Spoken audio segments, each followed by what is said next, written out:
CEPERJ-Cast. Esse que é o nosso primeiro episódio aqui da edição, um projeto novo da Fundação CEPERJ. E hoje estamos com dois convidados ilustres aqui, que entendem bastante do assunto do dia. O assunto é educação financeira. E apresentando eles para vocês, aqui ao meu lado esquerdo temos o professor Gilberto Braga, cedido pela IBMEC. Aliás, agradecer à IBMEC, agradecer também ao professor por aceitar o convite. Obrigado, boa tarde. Boa tarde. Ao meu lado direito, a gente tem o professor docente da CEPERJ também, educador financeiro, professor Carlos Batalha. Professor, muito obrigado por aceitar o nosso convite. Eu que agradeço. É isso. O tema de hoje, como vocês já puderam ver, vai ser educação financeira. E para começar o nosso bate-papo, né, eu acho que a gente poderia já pincelar aqui o que é a educação financeira, qual o papel dela para a sociedade no geral. Algum dos dois gostaria de começar o tema conosco? Eu posso começar. Na verdade, quando a gente pensa em educação financeira, a gente imagina que é o uso adequado dos recursos financeiros por qualquer cidadão. É a acessibilidade ao uso consciente do dinheiro.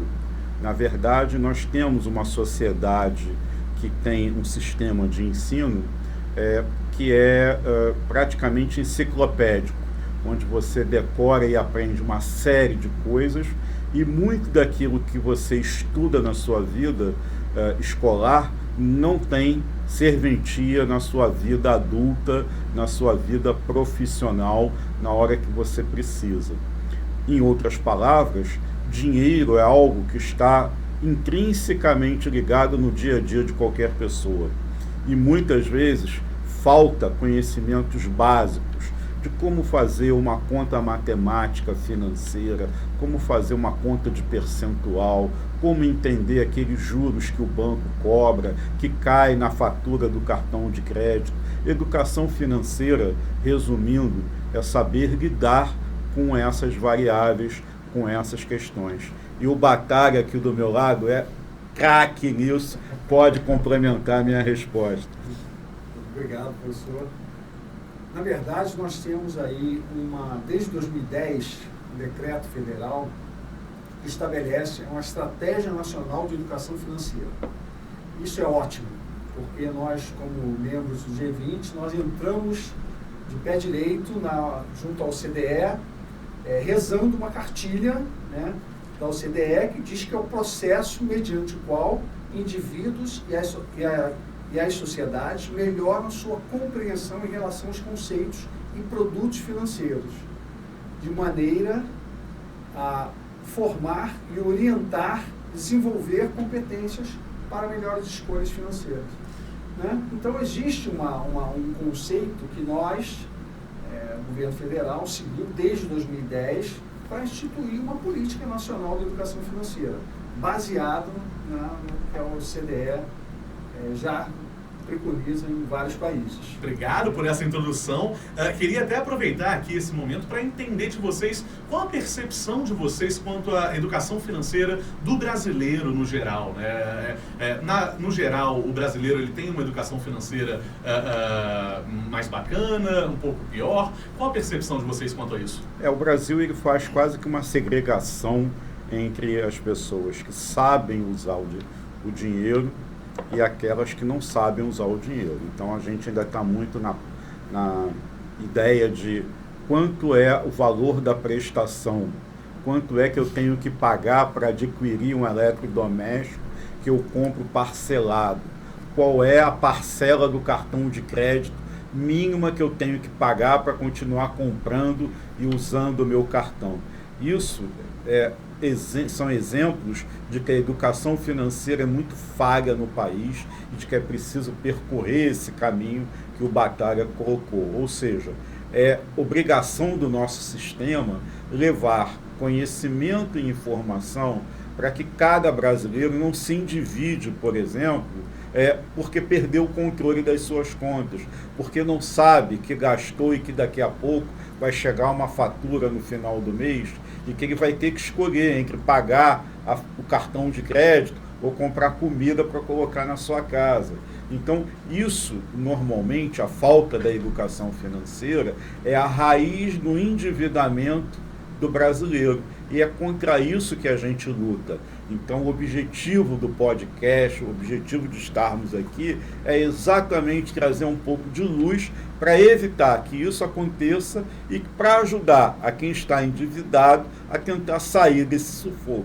Muito bacana isso, professor Gilberto. Queria aproveitar e perguntar até para o Carlos, como é que o brasileiro, no geral, pode adquirir mais conhecimento quanto à educação financeira? Se existem cursos, livros, por exemplo, que podem ajudar nesse sentido? Sim, nós temos, como eu falei, desde 2010, esse decreto da Estratégia Nacional de Educação Financeira estimulou uma série de iniciativas, a maioria gratuitas. Essas iniciativas colocaram realmente à disposição de escolas, geralmente instituições públicas, né, órgãos públicos, um material riquíssimo. As escolas ganharam livros didáticos e material digital também belíssimo. Ou seja, se depender do material que foi produzido com essa finalidade, nós estamos bem. Mas a gente sabe que existe uma defasagem entre o conteúdo produzido e a aplicação na ponta. Até porque, Batalha, me permita aqui uma breve inserção, o professor ou o educador financeiro, ele não está preparado. Nós temos poucas pessoas para difundir e fazer com que esse material seja acessível. Não adianta ele ficar numa prateleira, numa biblioteca, ser dado gratuitamente, sem que exista isso que nós estamos fazendo aqui, um debate, uma propagação, um esclarecimento, né? Então é a mesma coisa que um computador fechado. Então, se você não sabe acessar, não sabe o caminho correto para chegar na informação, a informação ela não existe, ela não se completa, ela não cumpre o objetivo. A educação financeira ela tem que ser mais do que uma proposta, porque ela se torne uma realidade, ela tem que ser absorvida e praticada. E aproveitando, mais uma vez, o professor Gilberto Braga mencionou aí, e refaço a pergunta, existe um macete, um curso, livros, aonde que o brasileiro pode se focar para entender mais sobre educação financeira, já que os professores, como o professor Braga bem mencionou, nem todos estão preparados para passar essa consciência para seus alunos, entre outras coisas, necessita de uma especialização aí. Qual é o segredo para a galera entender mesmo esse tema, né? A educação financeira em si? Se a gente pesquisar no Google, né, nós vamos perceber que existe um vasto material, desde influenciadores digitais, extremamente competentes, né, que comunicam muito bem para cada público, para cada segmento, né, comunicam muito bem. E se a gente pesquisar também os livros, a publicação, a bibliografia, são mais de 3.000 livros, todos em português. Então, nós estamos falando, como o professor falou, esse tripé, né, informação, orientação e formação, precisa da formação, né, de educadores, de professores. Na verdade, não existe um caminho único nem ideal. Existe aquele caminho que serve para você que está nos ouvindo. Então, cada nível de pessoa tem uma necessidade e vai encontrar uma informação e uma mensagem diferenciada para sua competência, para aquilo que ela precisa adquirir. Então a gente não diz que tem um único caminho, existem vários caminhos e cada um tem que percorrer essas fontes que o professor Batalha mencionou para encontrar aquele que melhor se adapte, que se adeque à sua necessidade. Tem pessoas que são mais, por exemplo, iniciadas no computador, que utilizam planilhas financeiras, que sabem fazer contas, e outras que são, eu diria, mais básicas e que precisam passar por um processo de revisão ou até mesmo de descobrimento de conceitos e fundamentos. Para cada nível de conhecimento, isso é que é importante dizer, desde o básico ao mais avançado, existe material de educação financeira disponibilizado e disponível, quer impresso, quer através dos arquivos tecnológicos que já são disponíveis e acessíveis pela rede mundial de computadores. Hoje em dia, inclusive, nós estamos assistindo o crescimento do chamado mundo financeiro digital. Bancos digitais, sem agências físicas, você resolve tudo através das máquinas, dos apps, ou seja, dos aplicativos. Então, isso tudo mostra que é necessário você ter um processo de conhecimento, de descoberta. Antigamente as pessoas tinham vergonha de demonstrarem a falta de conhecimento, sentavam na frente de um gerente físico numa agência bancária, e o que ele queria ali era pagar uma conta ou sair com o dinheiro que ele precisava depositado na conta dele. Então, o gerente falava um monte de coisa, porque a taxa de juros, não sei quantos % ao mês, que não sei o que, quanto é que eu tenho que pagar, ou quanto é que cai na minha conta, ou seja, resolve o meu problema. Quer dizer, na verdade, hoje o que a gente está querendo dizer é o seguinte: você não precisa ter vergonha de não saber, porque o que a gente está te dando é a ferramenta para você aprender, para você descobrir. Isso é educação financeira. Muito bacana a explicação, professor. Você vinha citando de todas as inovações tecnológicas, né, entre outras coisas, aí os apps, os bancos digitais, entre outras coisas. Agora a gente tem aí o advento do Open Banking, é um novo tema que todo mundo está falando, né? Onde os bancos eles têm acesso a todas as informações para poder prever um crédito maior para você, entre outras coisas. Mas aí é bom explicar, né? Porque muita gente acha que o Open Banking é uma forma do banco te espionar. Na verdade, você precisa autorizar que as suas informações sejam compartilhadas. E esse compartilhamento não significa que elas ficarão abertas para qualquer pessoa numa nuvem. Você vai dizer quem pode acessar. Na prática, significa o seguinte: você tem conta no banco A, e lá você tem cartão de crédito, e lá você recebe o seu salário, lá você tem, às vezes, um seguro da sua casa, um seguro de vida, outros produtos bancários. Então, você já tem ali uma espécie de nota, um rating, uma espécie de avaliação do seu relacionamento bancário. Quando você vai contratar uma outra operação bancária, por exemplo, apareceu um apartamento e você quer comprar ou quer financiar um carro, um computador, uma televisão nova. Aonde você está financiando, às vezes eu disse, isso aqui é no banco B, e você tem conta no banco A. O banco B não te conhece, então ele vai te tratar como um estranho.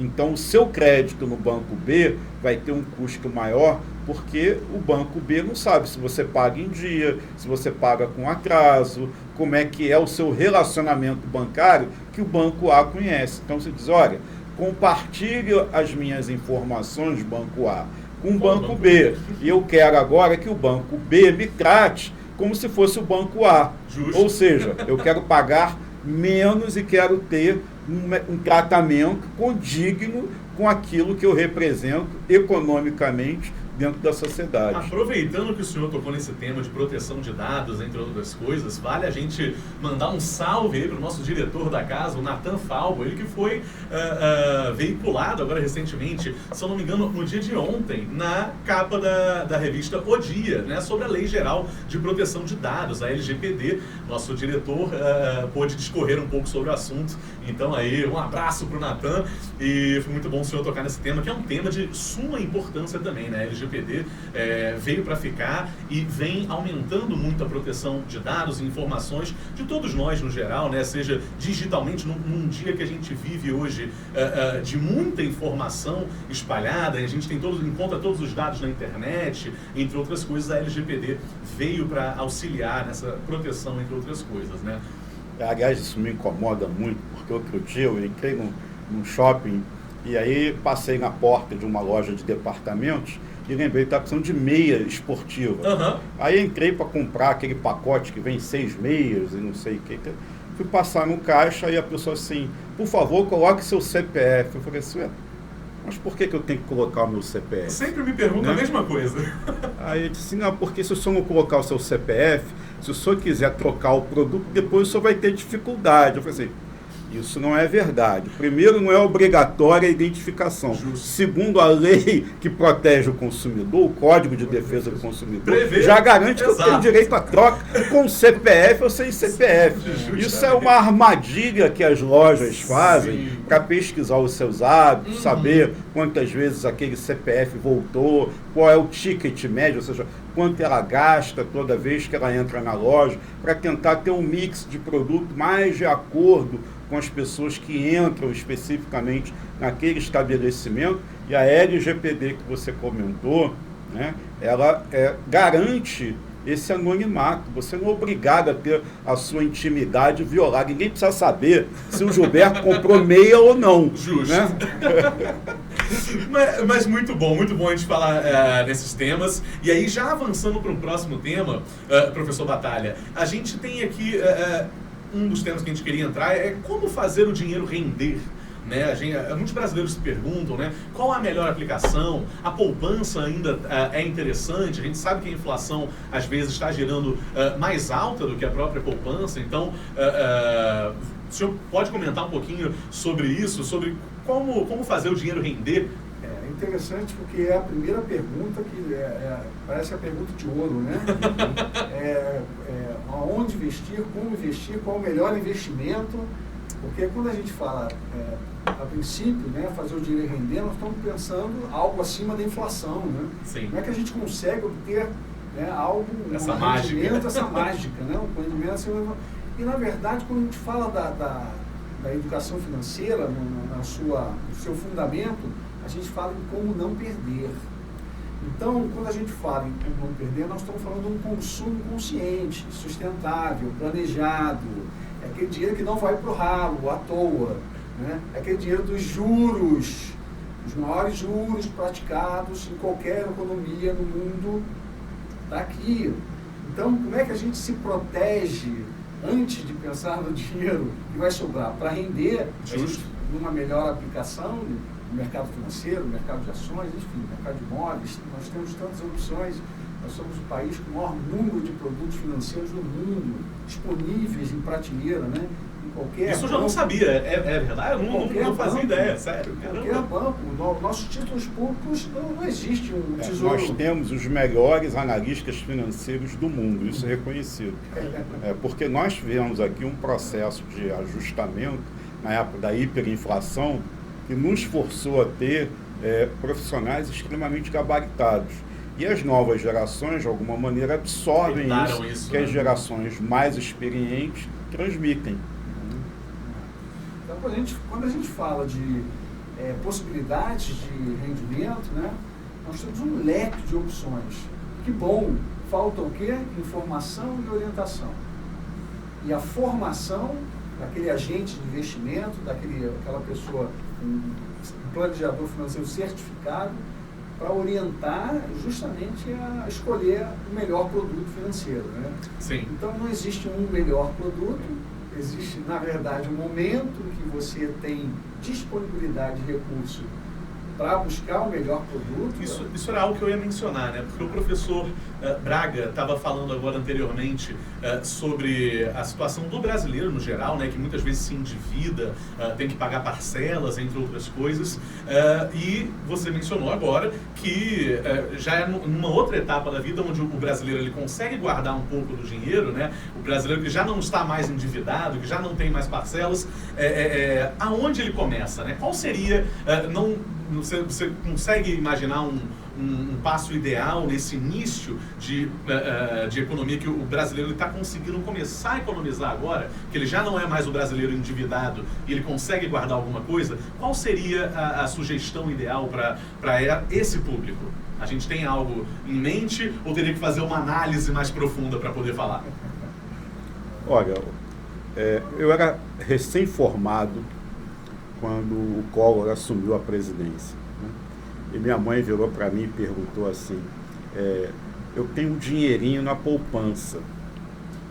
Ele vai mexer na poupança? Eu falei assim, não, porque esse cara não vai ser louco de botar a mão na caderneta de poupança. O dólar entrou, o Collor entrou e congelou a poupança. Ministra Zélia Cardoso de Mello. Os que têm mais idade devem lembrar disso. Os que não têm já devem ter estudado, ouvido falar e tal.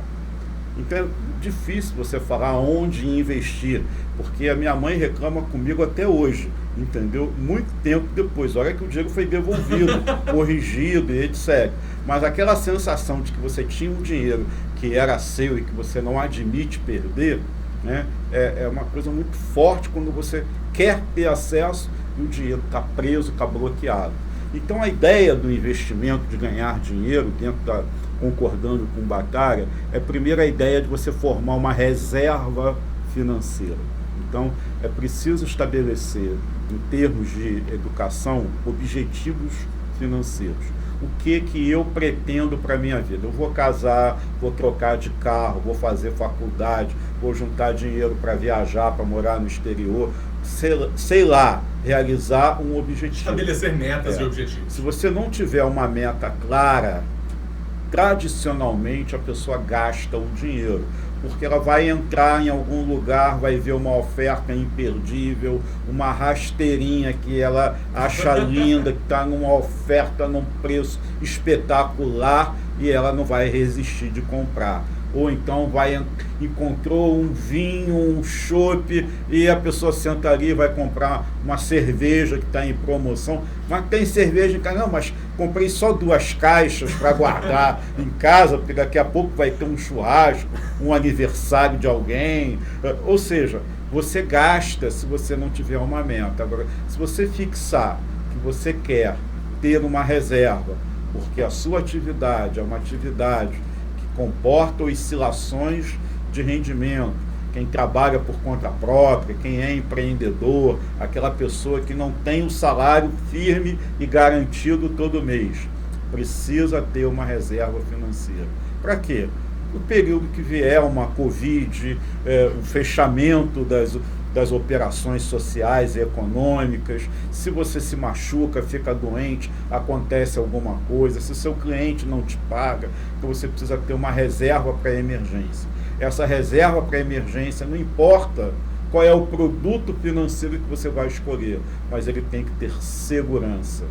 Ali você não está preocupado em render mais do que a inflação, do que render mais do que a Bolsa de Valores, mais do que o dólar, mais do que qualquer outra operação especulativa.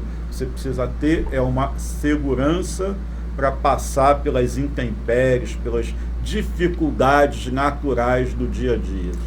Se você tem mais recursos, aí você pode arriscar, você pode buscar um outro produto que você diga, esse aqui, se eu perder, eu já estou garantido com aquele outro, que é a minha reserva. Então, nesse aqui, eu posso, não vou dizer brincar, mas eu posso ousar. Eu posso, por quê? Porque eu posso esperar um pouco mais de tempo. Eu posso comprar o dólar caiu, mas daqui a pouco o dólar sobe. Eu posso comprar uma ação, hoje cai, mas daqui a 6 meses, 1 ano, 2 anos, ela sobe. Então, você consegue manejar. O que não pode é você arriscar o dinheiro da reserva para emergência. Muito bom, professor. Inclusive, essa era um dos outros temas que eu tinha separado aqui para a gente, né? A importância de se ter uma reserva financeira, né? Para esse tipo de período, né? Pandêmico, por exemplo, ou qualquer outra surpresa que pode vir a acontecer. É muito importante a gente ter essa reserva. E o senhor falou muito bem, queria até reforçar, né? Então, como sugestão principal, a gente poderia começar por ter disciplina, né, e traçar metas.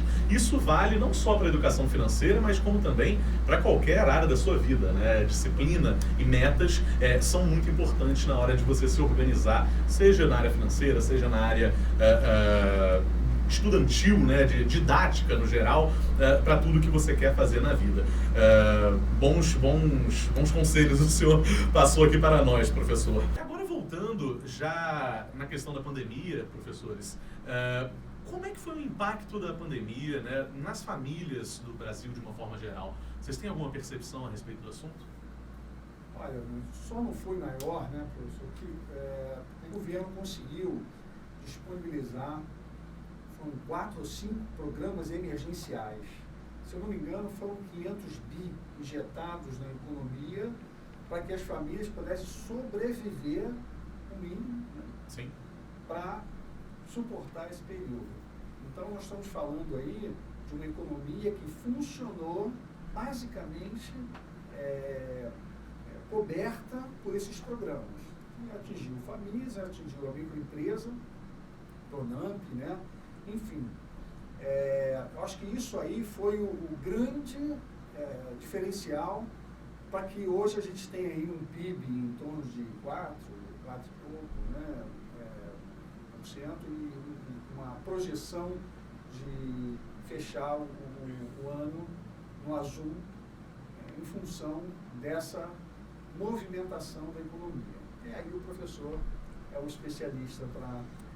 Na verdade, é isso, sendo que as famílias ficam destroçadas, porque ela afeta todos, né? Então afeta financeiramente, afeta emocionalmente, tem as perdas das vidas pela própria doença. Então não há pessoa, seja rica, seja pobre, seja ilustrada ou não, que não tenha sofrido as consequências. Isso se alastra pelo mundo financeiro. Muitas atividades foram interrompidas, então nós tivemos a suspensão e redução de jornada de trabalho. Isso afeta financeiramente as pessoas, na medida em que a substituição do salário pela ajuda, ela seja paga pelo governo, seja a ajuda emergencial para quem ficou desempregado ou deixou de poder prestar o serviço, sobretudo os autônomos, os que trabalham por conta própria, não é imediata, né? Então você, naquele dia que você contava receber um dinheiro, não caia necessariamente a ajuda do governo. Então você tem aí descasamentos, você tem diferença de valores. Por outro lado, uma gama de pessoas, como o professor Battaglia falou, de desalentados, de pessoas que estavam à margem do mercado de trabalho, foram alcançadas pelas ajudas emergenciais pelos diversos níveis governamentais, né? Então, seja no governo do Estado, seja na prefeitura, seja no governo federal, ambos nas suas esferas criaram programas de assistência financeira que foram muito bem sucedidos e que efetivamente permitiram que as pessoas não morressem de fome. Tanto que as vendas nos supermercados aumentaram, né, durante a pandemia. E também porque muita gente passou a estar em trabalho domiciliar, o chamado home office.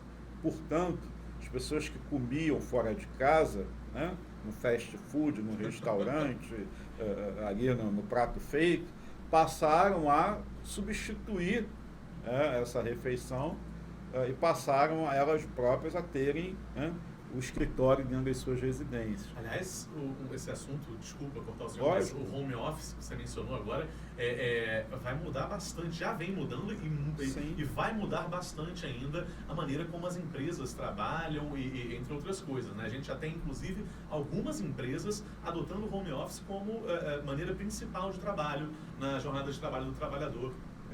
Em geral. Nós temos uma cultura, né, se a gente pega a história da civilização, territorialista, né?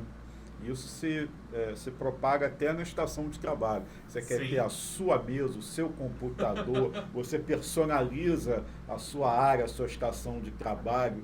E com a pandemia isso tudo acabou. No home office, você encolhe as estruturas dos famosos escritórios e você vai chegar para trabalhar algumas vezes por mês, né, fisicamente, e vai ocupar o espaço vazio que tiver, né? Então é uma coisa rotativa, ambulante, não é mais aquela coisa patrimonialista. A minha mesa coloca ali o retratinho de alguém muito próximo, né? Coloca lá a sua bandeirinha do time de futebol, alguma coisa que identifique, né, que é a mesa do Beltrano, do fulano, do ciclano. Isso tudo acaba com a pandemia. Então, as relações, mesmo com a chamada volta ao antigo normal, elas não serão iguais, elas serão diferentes em vários sentidos. Então nós aprendemos que é possível ter jornada de trabalho itinerante, que nem todo mundo precisa chegar e sair no mesmo horário, que nem todos precisam estar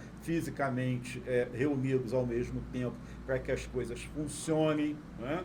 Então, isso é talvez um aprendizado, talvez um dos poucos positivos que essa pandemia traga para a civilização.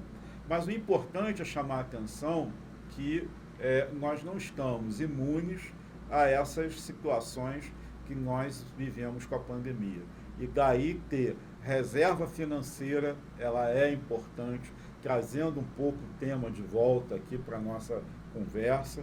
E as pessoas que ficaram muito prejudicadas economicamente com seu ganha-pão, se não tinham uma caderneta de poupança ou um investimento para utilizar, para cobrir o buraco do orçamento, acabaram que se endividaram e agora estão numa situação extremamente difícil. O grau de endividamento das famílias é o maior dos últimos anos. E, pegando o gancho aqui na sua última fala, professor, eu queria aproveitar para entender de vocês. A gente já vinha falando no primeiro bloco sobre a inadimplência dos brasileiros no geral, mas como essa situação pode ser mudada? A gente tem alguma fórmula, algo que a gente possa pensar aqui rapidamente em como resolver essa situação de inadimplência dos brasileiros? Nós temos um dado assustador. Mais da metade da população economicamente ativa está endividada. Isso segundo os institutos de proteção ao crédito, Serasa, SPC, enfim. Esse nível de inadimplência, ele não cresceu muito, um outro dado que a gente tem que entender, né? Não cresceu muito em relação à pandemia. Deveria, né? A pandemia deveria deveria ter função da perda de emprego, né, das empresas que quebraram, enfim. Mas subiu um pouco, não subiu muito. Nós estamos falando de 63, 64 milhões de brasileiros dentro desse perfil de inadimplência. Então, mais uma vez, falta educação financeira. Né? Aonde estava a reserva de emergência? No meu caso foi papai. Papai, me ajude! Essa é agora poupança, né? Se estava na poupança, também foi consumida rapidamente. Não estava no lugar certo. Né? Justo. Enfim, então, essa defesa que a gente tem que fazer, de tudo que informar e orientar, né, a população no tema da educação financeira, vamos perseguir isso. Porque não existe momento pior nem melhor. Existem mais da metade da população que movimenta o mercado de crédito ao invés de movimentar o mercado financeiro, mercado de capitais, ao invés de comprar uma cota de uma empresa. Esse dinheiro está represado. No momento que a gente pega uma parte desse recurso e destina no mercado financeiro, no mercado de capitais, enfim, investir no país, né? Todo mundo ganha. Mas aí já entra na complexidade do investimento, né? O que você vinha falando anteriormente no nosso último bloco sobre cada tipo de investimento que você pode fazer e existem analistas para, inclusive, entender a situação financeira da pessoa e poder indicar qual o melhor investimento, né? Esse é o papel do educador financeiro. Um dos papéis do educador financeiro é justamente avaliar essa possibilidade de cada um, o recurso, né, que sobrou. Por isso a gente fala de poupar, quanto você conseguiu economizar. Não confunda com poupança, produto financeiro, né? Porque existem outras possibilidades melhores. Então vamos entender que tudo que você conseguiu poupar pode sim, tem um destino certo para cada caso. Então aí entra a questão do agente de investimento, orientando, do planejador financeiro, sim, montando uma estratégia de como investir, mas antes o educador financeiro entra cortando esse ciclo de endividamento, que é basicamente crédito, financiamento, crédito e terminando com a inadimplência. Esse ciclo de endividamento a população brasileira vem girando há algum tempo. Você vem batendo muito na tecla do crédito, né? E eu, assim, como brasileiro, né, eu reparo muito, não entendo, não sou economista, vale levantar aqui a bola, não sou expert no assunto, mas como o brasileiro comum, consumindo televisão, internet, entre outras coisas, eu reparo que no Brasil a gente tem muito acesso ao crédito, né? A gente vê muitas propagandas de empréstimos, entre outras coisas. Isso é natural em outros lugares? É uma coisa mais específica do Brasil? O que isso representa para a nossa população? Bom, vamos lá.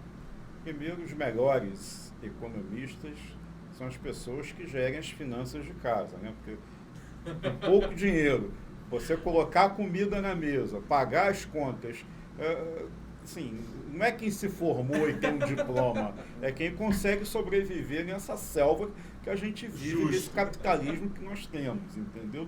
Então, na verdade, se você pega a definição clássica, primeiro dia de aula do curso de graduação de economia, o que é economia? É a satisfação das necessidades humanas, né? Então, é como você interfere no meio para que o meio ambiente, seja isso entendido como mundo, como a economia, a sociedade estruturada, ela pode ser de alguma maneira trabalhada para que as pessoas possam viver dignamente. Então não é para acumular, não é para explorar, não é para dominar, não é para fazer as pessoas, algumas milionárias e a maioria empobrecidas, não é isso.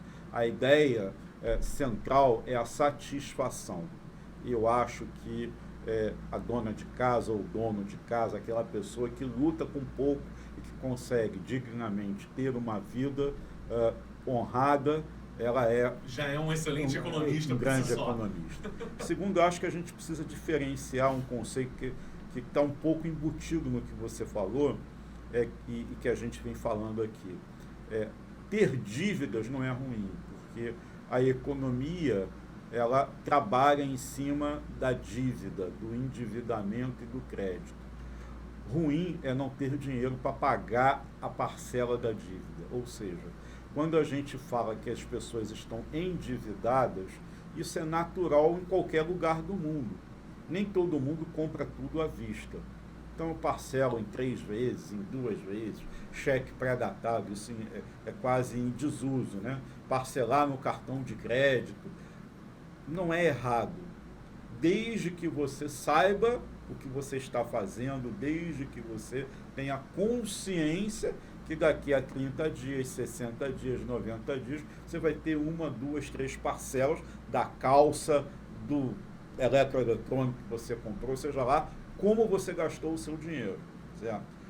O que é complicado é você ficar sem pagar a dívida. Daí sim caracteriza-se a chamada inadimplência, ou seja, aquele que não está adimplindo, que não está quitando, pagando a dívida que fez. Todas as sociedades, elas só permitem o acesso aos bens e serviços através de 2 formas: distribuição de renda ou distribuição de crédito. A distribuição de renda em países do terceiro mundo, ela é naturalmente desigual. Ela favorece os mais ilustrados e mais ricos, e vice-versa, né? Não necessariamente nessa ordem, né? Pode ser ao contrário, os mais ricos e mais ilustrados, né? E prejudica os mais pobres e menos educados, né?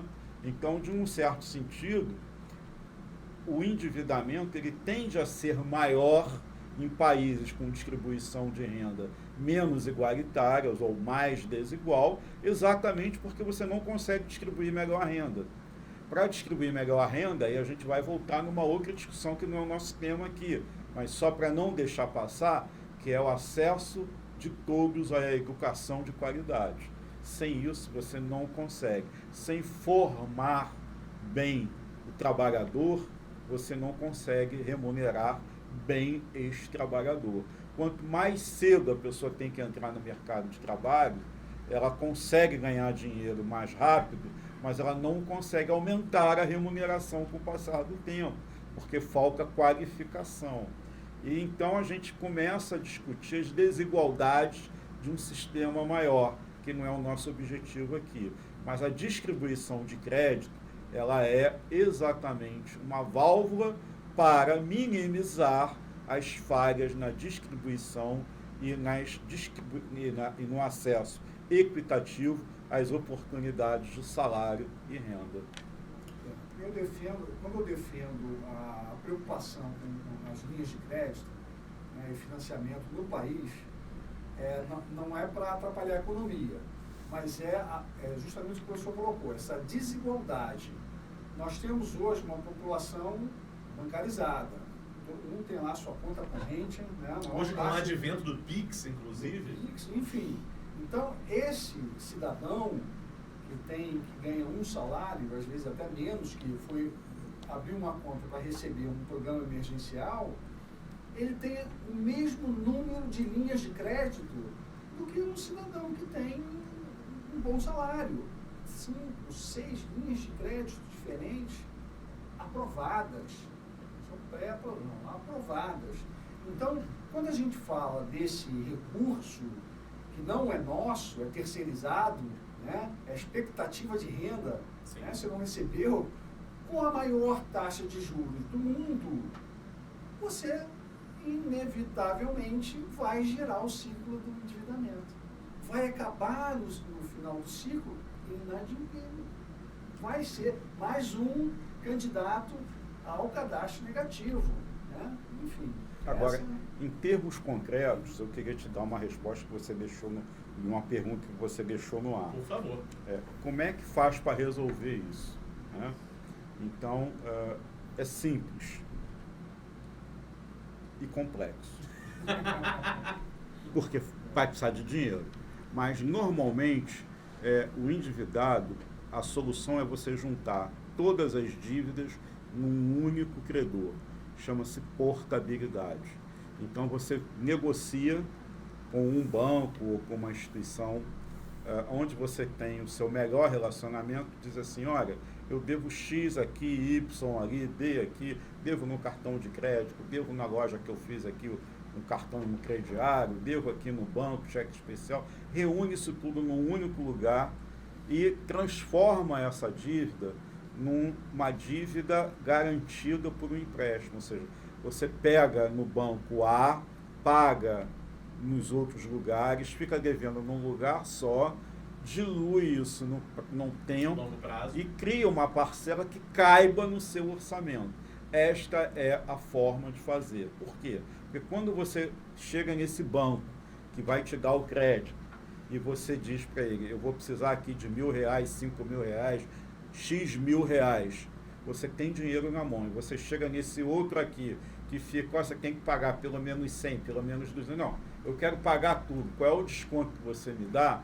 Você mata aquela dívida por um valor menor do que está sendo cobrado, porque aquela dívida ela já veio naquele efeito dominó, efeito bola de neve, já veio crescendo todo mês, aí, há quantos meses que ela vem se arrastando, e faz isso em todos os lugares, para ficar devendo num lugar só. E durante um tempo, acende várias velas de 7 dias, né? E não faz dívida nova, quebra o cartão de crédito, pelo menos até você se equilibrar de novo. Porque o grande problema do brasileiro é limpei meu CPF, já faz uma nova dívida no dia seguinte. Aquele ciclo. Esse é que é o problema. Não pode, você tem que pelo menos, amigo, botou a cara para fora, respirou, pega um ar antes de mergulhar de novo. Não pode ser assim. Nós temos estudos aprofundados sobre isso, né? Inclusive 2 prêmios Nobel. Né? Richard Thaler foi o 2017, se eu não me engano, foi o prêmio Nobel falando sobre finança comportamental. Então é justamente onde a gente se pega escorregando e cedendo às expectativas de consumo, né? Então é isso que o professor falou. Qual é a nossa preocupação, nossa como educador, né? Como orientador? Olha, existe uma possibilidade de renda que tem que ser compatível com um padrão de consumo. Normalmente a gente chama isso de estilo de vida, né? Maior ou menor. Né?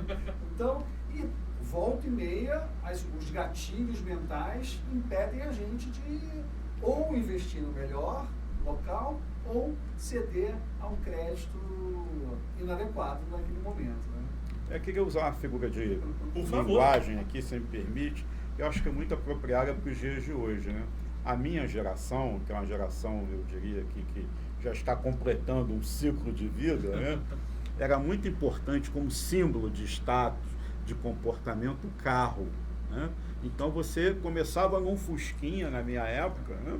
Que era o carro mais barato, mais acessível, usado ou novo, e à medida que você supostamente progredia na vida melhorava, você ia comprando um carro melhor, mais novo, né, que acomodasse melhor a família, etc. Né?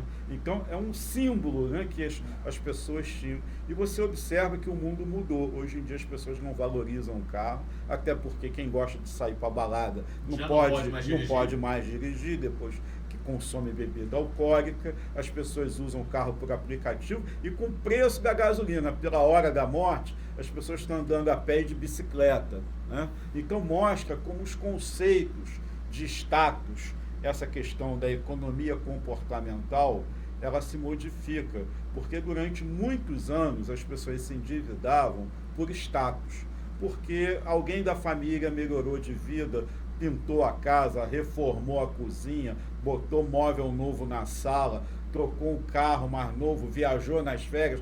Eu também tenho que viajar. O fulaninha, toda vez que vai no encontro do trabalho, da turma, da galera, tá com uma roupa nova, eu não posso ir com a mesma roupa. Vão achar o que de mim? Então, essas questões comportamentais, que eram muito importantes, elas já vinham começando a ser, de alguma maneira, transformadas, e a pandemia acabou, num certo sentido, trazendo uma moda muito informal, do short, né? A moda que a gente chama do moletom, do pijama, né? Do chinelo. Então ninguém está preocupado se você está usando o sapato ou o tênis da moda, que tem uma marca famosa, internacional, que as pessoas têm que ver que está na sua roupa. Né? Então isso mostra como esses conceitos econômicos, eles são muito voláteis e como eles podem ser transformados de uma hora para outra. Né? Então aquela necessidade consumista de ter algo novo, né? A gente talvez, um grande outro aprendizado da pandemia é cultivar mais o ser e não o ter. Muito obrigado pelas palavras aí, professor Batalha, professor Braga. E aproveitando mais uma vez o gancho, dessa vez da palavra que você utilizou agora há pouco, a volatilidade, né, das coisas, a gente vai entrar num outro tema aqui separado por mim, que é a criptomoeda. Né? Eu queria entender um pouquinho mais a percepção dos senhores quanto a esse subterfúgio, esse novo tipo de moeda hoje veiculado ao redor do mundo. Inclusive a gente teve, se eu não me engano, na semana retrasada, um país sul-americano, não vou me lembrar agora o país qual foi, mas adotando oficialmente o Bitcoin como a moeda principal do país. Eu não sei se foi El Salvador ou alguma coisa ali bem próxima. Teve o Bitcoin adotado como a sua moeda oficial do país. Qual a percepção de vocês quanto às criptomoedas? Né? Elas vieram para ficar, elas, levando muito em consideração a volatilidade, que você vinha mencionando agora há pouco, a gente sabe que é um tema que envolve muito essa questão. Vocês têm alguma percepção formada a respeito das mesmas? O maior problema das criptomoedas, aí são dezenas, centenas de criptomoedas, o Bitcoin é a mais uma delas, é a mais famosa, utilizada, é a questão da regulação do mercado. Tudo que a gente não consegue regular ou balizar, enfim, estabelecer regras mínimas de funcionamento, a gente perde o controle. E é isso que está acontecendo nessa realidade que eu espero que seja uma realidade diferente. Mas quero fazer um adendo aqui à sua fala. Quando você fala a gente perde o controle, quem que está perdendo o controle, na verdade? Todos. Todos perdem o controle. Uhum. A gente tem uma cidade aqui no Estado Unido que foi batizada como Novo Egito. Né? Eu desconheço qual é. Região dos Lagos. Cabo Frio, região dos Lagos. Né? Por quê? Perdeu o controle. As pessoas investiram naquilo que não conheciam. As pessoas investiram. Né? Sim. As pessoas investiram numa regra estabelecida por meia dúzia de pessoas, normalmente conhecida como pirâmide. Né? As pessoas investiram numa moeda sem regulação, que você não pega, ótimo que seja digital, mas que tenha um mínimo de que regulamentação, algum controle sobre o mercado. Entendo. Já que é uma moeda para troca, né, de mercadoria, para compra e venda. Então, que tenha ali... Que é o princípio de todas as moedas. O princípio de todas as moedas. Então, ali que a gente tenha um mínimo de regulação. Esse, para mim, é o maior problema. Maior dos problemas, então. Espero que não venha para ficar e que, se tiver alguma duração, uma repercussão maior no mundo, que seja através de uma regulação, nem que seja digital. A repercussão ela já está aí, né? Como eu estava mencionando, até temos países hoje adotando as criptomoedas como moeda principal, né? Então isso é uma tomada de decisão muito forte, né? O país deixar de utilizar a sua moeda em nota, já tem prefeituras que têm a sua própria moeda local. Sim. Verdade. Então, você trabalha nas duas pontas. Né? Se eu não me engano, é Maricá, ou bem próximo de lá, eles estão fazendo isso, eles têm o dinheiro próprio deles, né? Muito bem citado esse caso. Com certeza. Circulando dentro ali do perímetro. Na verdade, eu acho que você foi no ponto central, porque economicamente a moeda é para facilitar as trocas, para evitar aquela história que a gente estudou quando os portugueses descobriram o Brasil e vieram trocar as riquezas dos índios pelos espelhinhos e bugigangas douradas e cintilantes que eles tinham nas suas bagagens, né? Que era novidade para o nativo brasileiro. Então, na prática, o dinheiro ele acaba com o escambo, a troca direta. Então, é um meio de troca. E não há dúvidas de que o dinheiro físico, esse que a gente sempre conheceu, vai desaparecer em pouquíssimo tempo. Né? Na China, por exemplo, Você já paga hoje com aproximação, com cartão, o dinheiro ele já é completamente digitalizado ou digitalizável. Né? Uhum. O grande problema é a questão da regulação, como o Batalha colocou. Isso está dentro de uma base que é controlada por um país através do Banco Central de cada nação. E no caso transnacionais, de Europa, você tem ali a União Europeia, por exemplo, com o euro, que é uma moeda aceita em vários locais dos países membros da comunidade. O caso do Bitcoin é diferente, o caso das criptomoedas, né? Aliás, bit é a menor fração de informática, né? E coin é moeda, então seria uma moeda fracionada digital, se a gente quisesse traduzir ao pé da letra. Sim. Qual é a questão? É a tal da mineração que se fala. Então você precisa de diversos computadores e uma operação que começa no seu computador, no seu celular, através de um aplicativo, isso vai parar em outro país, em outro computador que você não sabe aonde está. Então essa é a regulação. Quem é que toma conta disso? Ninguém. É totalmente descentralizado. Não tem um banco central. Não está dentro das fronteiras de um único país. Então, na hora que dá um problema, como deu na região dos lagos, no Rio de Janeiro, você não tem para quem reclamar. Recorrer. Você não tem um seguro garantia, como as operações que são fiscalizadas pela CVM e pelo Banco Central tem. Você tem que ir na polícia fazer uma denúncia criminal. E aí agora você tem que correr atrás dos bens daquela pessoa para ver se você consegue receber de volta o dinheiro que você investiu. E aí você descobre que o dinheiro da pessoa está em Dubai.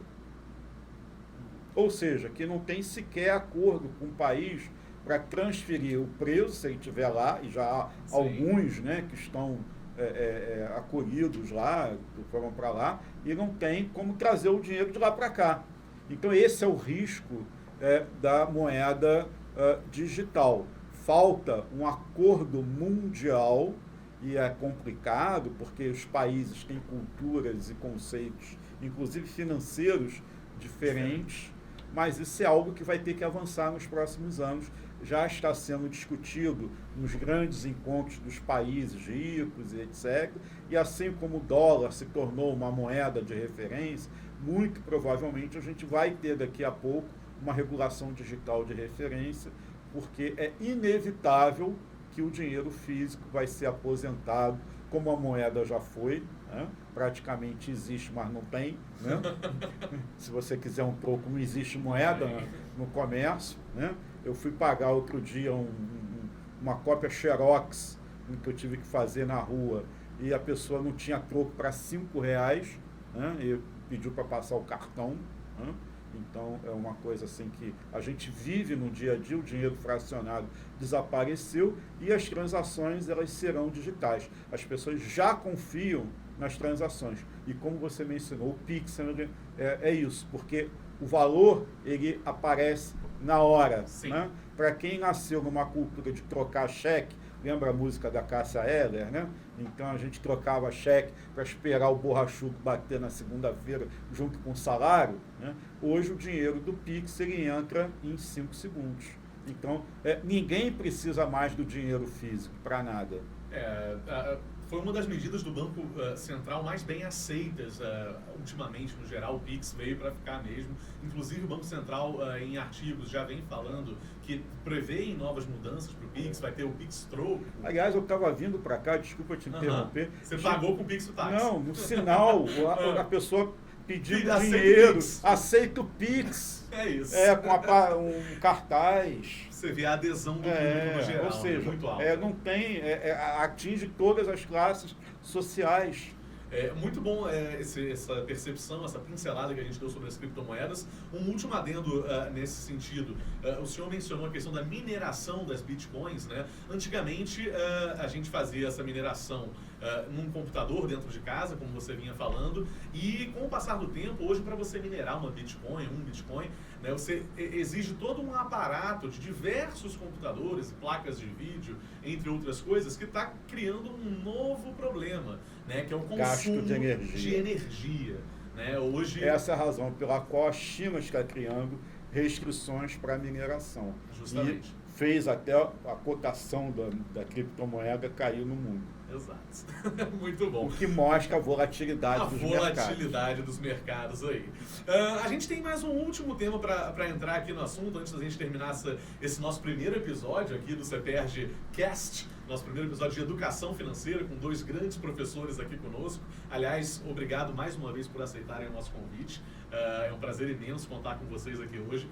E para a gente finalizar aqui, um último tema que eu tinha separado aqui para nós, sobre a inflação versus poupança, né? A gente tem hoje a poupança como um dos investimentos mais recorridos do brasileiro no geral, né? É o investimento que o brasileiro mais se sente seguro em fazer, ela que já vem de longa data, né? Já são décadas aí que esse investimento existe no país. E a gente tem hoje um cenário onde a inflação muitas vezes está superior ao rendimento da poupança. Então, na verdade, hoje, quando a gente deixa dinheiro na poupança, a gente vê muito em vídeos de economia, entre outras coisas, a gente está perdendo dinheiro. Vocês podem falar um pouquinho mais sobre isso? Qual é a percepção da inflação hoje no país? Se a poupança ainda é um investimento que vale a pena, né? Ou aquele ponto que o senhor vinha mencionando, que se é só ter uma reserva, ter aonde guardar, a gente pode bater esse papo? Quando a gente fala de poupança, né, como educador financeiro, né, a gente não pode recomendar produtos de investimento. Para isso tem especialistas, educadores financeiros, agentes autônomos de investimento, que podem recomendar produtos de investimento conforme o perfil do cliente. Então, mas o que a gente recomenda, o que não deve ser feito, né? Então, quando a gente olha por uma perspectiva de inflação, o que a gente recomenda naturalmente? Olha, tem a sua inflação. Ou seja, se a carne subiu 30%, consuma menos carne. Ou substitua a carne de boi pela carne de frango. Crie a sua inflação. Então, quando a gente fala de um controle, por isso a gente tem 4 grandes pilares da educação financeira. Quais são eles? Aí eu ia guardar para o próximo podcast, mas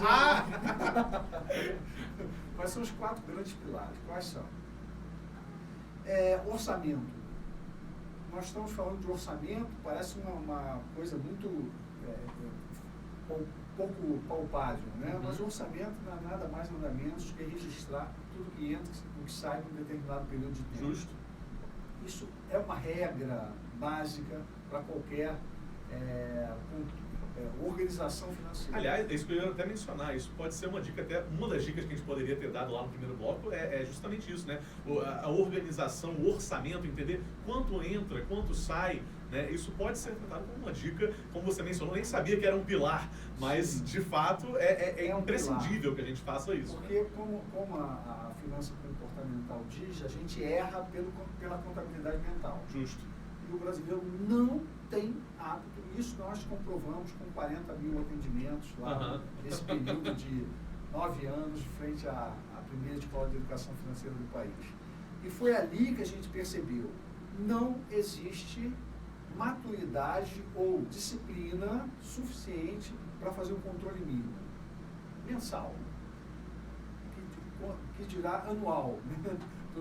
Então a gente insistia muito.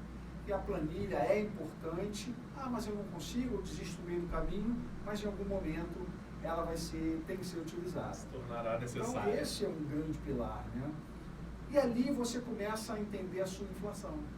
Ali você analisa os seus gastos, a sua renda e o seu gasto. Aí você consegue ver qual foi a sua inflação. Quanto eu consumi mais, quanto eu consumi menos, o que sobrou, se não sobrou e por quê? Justo. Porque está ali, porque metade da renda está envolvida em habitação e alimentação.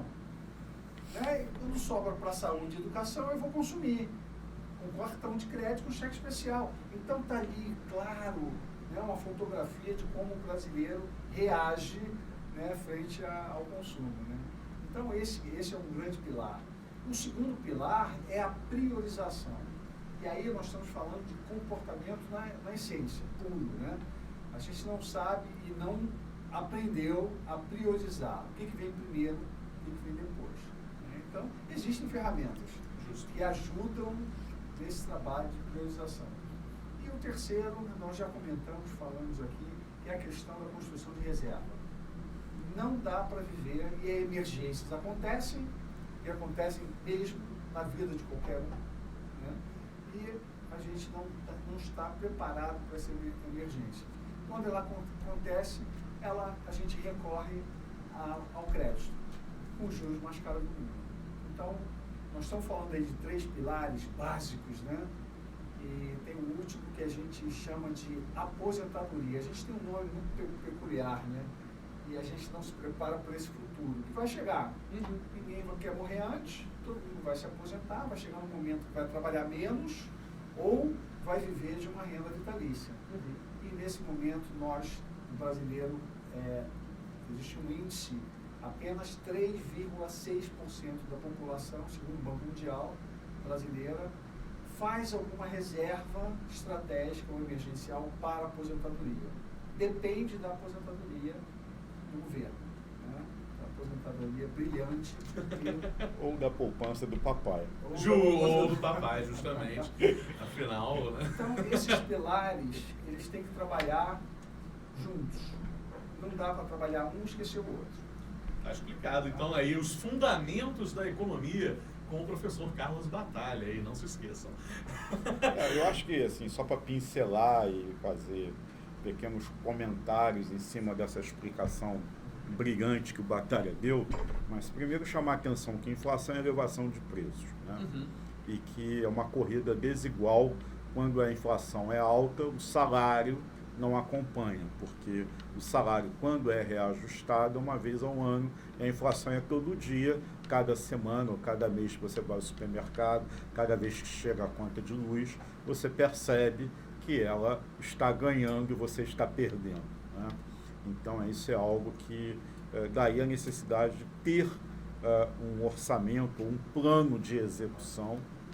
Mas eu acho assim, a palavra orçamento muito feia, muito chata, e de uma forma geral as pessoas não têm saco, paciência, seja lá o nome que você queira dar para fazer. Por isso que eu acho o seguinte, amigo, faz alguma maneira para você controlar. Então, nem que seja em grandes números, grandes despesas, seja no bloco de notas do celular, seja naquela cadernetinha que antigamente a gente usava, de escola, seja numa planilha Excel. O importante é que, de alguma forma, você tenha noção dos seus gastos, de quanto você ganha, de quanto você está utilizando desse valor, o quanto você tem guardado ou não, o quanto você tem de prestação já comprometida para os próximos meses, ou seja, é dominar a sua situação financeira. O nome orçamento, acho que dá medo, porque quem já viu um orçamento na vida, sabe que é meio complicado. É sempre assim, é muita despesa, só sai o orçamento do conserto do carro, o orçamento do dentista, o orçamento da obra, é sempre um monte de coisa que só aumenta a dívida e nunca é um valor favorável. Então, eu acho que o orçamento é uma palavra que a gente tem que abolir, entendeu? Porque ela já tem uma pecha negativa. Mas o importante é chamar a atenção para você dominar aquilo que é a sua execução financeira. A sua realidade. A sua realidade. Tá? E acho que isso é fundamental para você colocar. E sempre passar uma mensagem. A gente está num momento muito ruim, um momento de inflação em alta, não há perspectiva de que ela caia drasticamente, ela deve fechar esse ano de 2021 em patamares um pouco menores do que está atualmente em termos anuais. Nós já estamos com mais de 10% de inflação em 12 meses. Devemos fechar em torno de 8 e pouquinho, por aí, próximo de 9, e com uma economia que cada vez as expectativas diminuem em termos de crescimento, com mais de 14 milhões de brasileiros desempregados, desalentados na rua da amargura.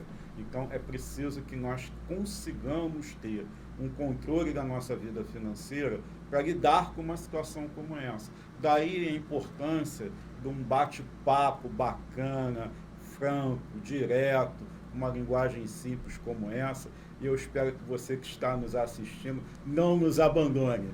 Tá certo? Isso. Muito obrigado pelas palavras, Carlos Batalha, Gilberto Braga, Carlos Batalha.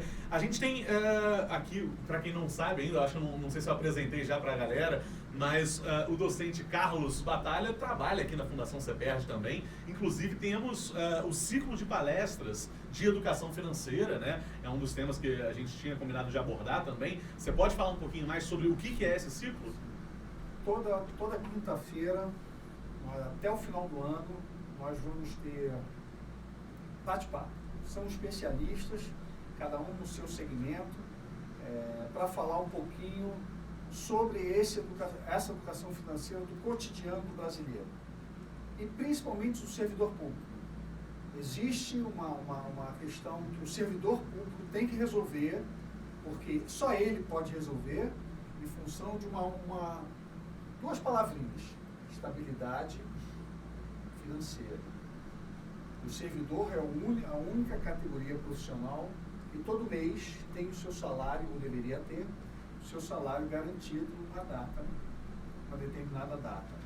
Essa condição faz com que o servidor seja diferenciado de qualquer outro trabalhador, qualquer outro profissional. Da iniciativa privada, né? Da iniciativa privada, principalmente, um autônomo, enfim. E aí é que a gente se pega falando o seguinte: cabe, principalmente para o servidor público, uma regrinha, algumas regrinhas básicas, como eu falei, essa dos pilares, né, para a gente entender. E aí, como o professor falou, existe uma questão que às vezes é de acompanhamento. Existe uma questão, é mais do que um consultor, mais do que um mentor. É alguém que possa acompanhar o servidor para sair desse ciclo de endividamento e facilmente entrar no ciclo de investimento. E nesse ciclo de palestras existe também um acompanhamento pessoal ali mais próximo de quem consumir aí essas palestras, né? Então fica a dica do professor Carlos Batalha. E por hoje a gente vai chegando ao fim desse nosso primeiro papo. Muito obrigado mais uma vez aos professores. Agradecer a você que nos acompanhou até agora. Se você curtiu esse papo, também não deixe de dar aquele like, dar aquela curtida, compartilhar nas redes sociais. E a gente vai se ver muito em breve. A gente tem aí a tendência de fazer esses bate-papos com a frequência de 15 em 15 dias, de temas totalmente variados. O tema de hoje foi educação financeira, como a gente teve aqui, e é isso por hoje. Um grande abraço e até a próxima!